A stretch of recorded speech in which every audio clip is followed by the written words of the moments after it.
Hello everyone and welcome back to the course on electric vehicles. I'm Sajit and in this video I'm going to talk about the electric vehicle industry and the reason why you should consider a career in the electric vehicle industry. Now, if I ask you a question, which are the top automotive companies in the world? You might probably think it would be one of the Detroit Big Three, either Ford or General Motors, which was true for a long time. And some 10 years back, Toyota Motors, they took over and they became the largest selling automotive company in the world. And as recently as 3 or 4 years back, it was Volkswagen Group. So what we are actually talking about here is the companies being arranged in terms of their revenues. So if you look at it here, you would find that the Volkswagen Group, which comprises of Audi, Skoda, and quite a lot of companies under them, they rank in the first place and they have a revenue of almost about $290 billion. Now moving down, Toyota with 200 something odd, and coming down, you will find that one of the companies with the automotive companies, especially with the least amount of sales, is Tesla Motors with about $24 billion. What we are talking about here is the company rankings in terms of revenues, which is directly proportional to the number of vehicles that these companies have managed to sell. But here is where it gets interesting, right? If you were to look at the top automotive companies in terms of their market cap, then this is how they look. When I say market cap, what I mean is how much the investors in these companies think that company is worth. It's a way different picture from the revenue picture. Tesla ranks number one with close to about 490 billion US dollars in market cap valuation. Now, if you want to put it into context, right? Tesla sells about roughly about 100,000 cars a year, and they have a revenue of around 24 billion US dollars. But in terms of market cap, they are bigger than the next four competitors put together. Now, these four competitors are no small companies either.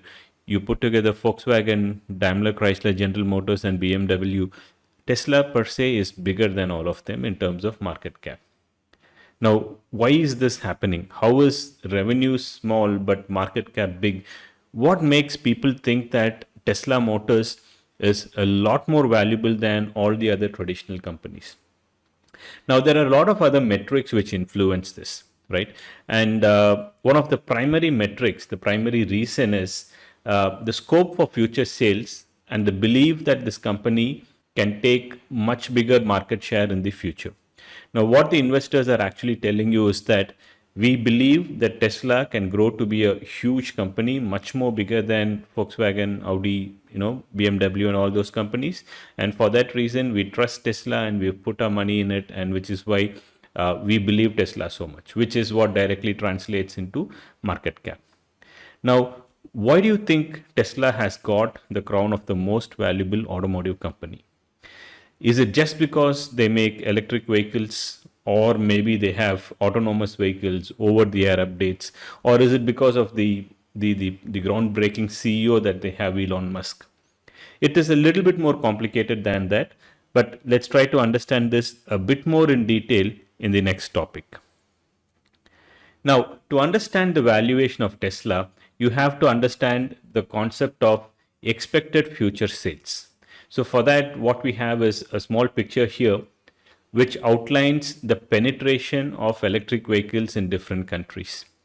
As you can see, except for Norway and Iceland, where they are in two-digit figures, pretty much in all of the countries, the penetration of electric vehicles or electric cars as a total percentage of the total sales is under 10%. And in most of the countries, it's in 1 or 2% ranges, which means there is a huge scope for electric vehicles to gain ground in pretty much all of these companies. And a company like Tesla, which has got an early lead in the electric vehicle market, it has the opportunity to gather a lot of market sales and sell more vehicles in the future. So how much more can these cars sell in the future? That's the question. But another point being, a relevant point which you'll have to ask at this point is, how will we own the cars in the future?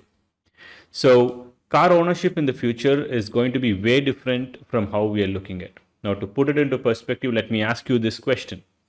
When was the last time you went to a music shop and purchased an audio CD? Or you actually purchased a movie DVD? Or let's kind of move away from movies and ask you, when did you actually use a pen drive to kind of store your critical information, a pen drive or a CD or a DVD?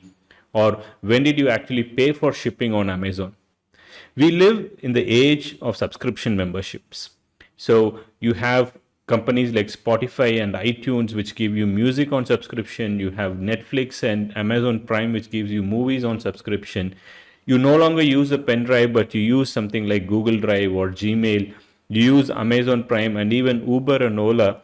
Pretty much everything is available as a subscription membership.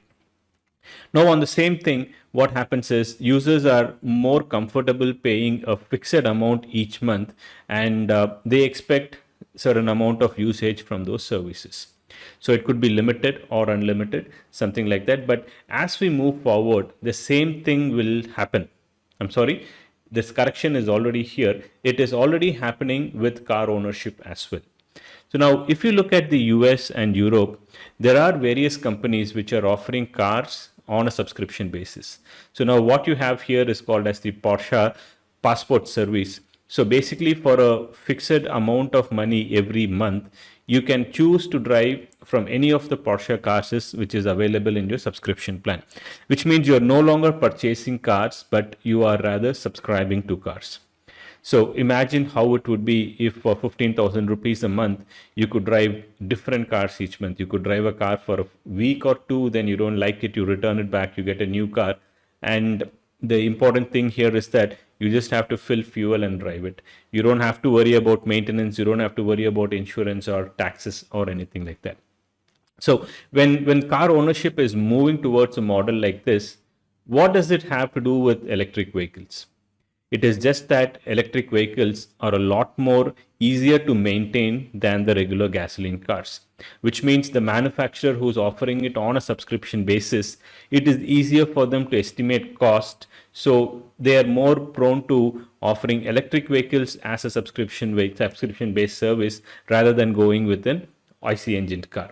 Now, the final important reason why electric vehicles are set to become more relevant in the future is because of climate change. So now you know that climate change is real, and all the governments all over the world are working towards bringing down emissions everywhere. And in order to do that, they have what is called as the emission norms. So as emission norms become more and more stringent, moving from Euro 1 to Euro 5, you see the amount of emissions that is permissible from an IC engine is coming down. So now when this kind of a stringent emission norms come in place, it is just obvious that we have to look at cleaner modes of transportation, and current generation electric vehicles, they are as clean as they come. Of course, there are a little bit of a caveat in that, but you can consider them to be as clean as they come. So now what does this mean for us? As engineers, what does it mean for us? Now this is what we will discuss in the next video of ours.